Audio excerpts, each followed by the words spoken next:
Kei whakatahangia i te kaunihera o Tāmaki Makaurau nā take Māori i te haukotitanga o nā pūtea mō nā tau te kau e haere ake nei.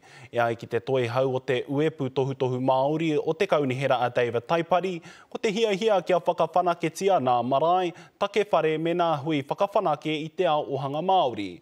Engari nā te haukotinga o ngā pūtea kei korepea tērā e tutuki i a rātau. He oi kei te manawa nui mai rātau. Tēnā te kaupapa whakatuma te haere mai nei mō ngā kaupapa Māori kei roto i te mahere taumano o te kaunihera o Tāmaki Makaurau. A plan without money is merely but a hallucination. Ka whakahaere hia he wānanga mo te mahere taumano mo te tau 2015 ki te tau 2002 te kaumārima. Ka tū te wānanga rā a tērā wiki, ki reira ka āta whakatau heaha ngā kaupapa matua hei pupuri, heaha e te hi atu kaupapa ka tāia te whakataha. He mahi nui kei mua i te aroaro. I'll be very concerned if the Māori outcomes were the first sacrificial lamb.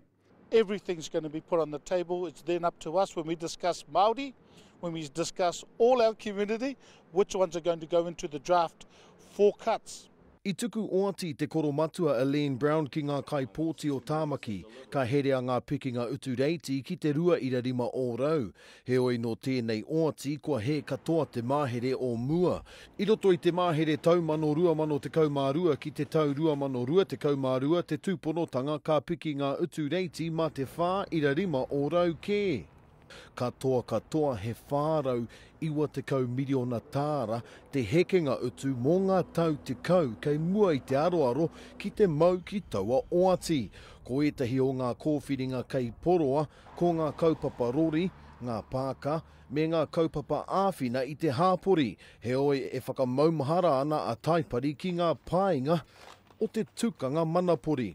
Because the mayor says something doesn't mean it's always going to happen, because there are 20 councillors that make the decision. That's called a democracy. And that democracy has not yet occurred yet. They're basically doing their job and making Auckland Council accountable to our Māori community. Kia mutu katoa ngā wānanga e pāna ki tēnei kaupapa a tērā wiki. Ka tukuna tēnei kaupapa hei matapaki mō ngā poari hāpori me te iwi Māori a te tau e tū mai nei. Ka mana ai te mahere tūmano a te marama o Hongongoi a tērā tau. Manawa Wright, Te Karere.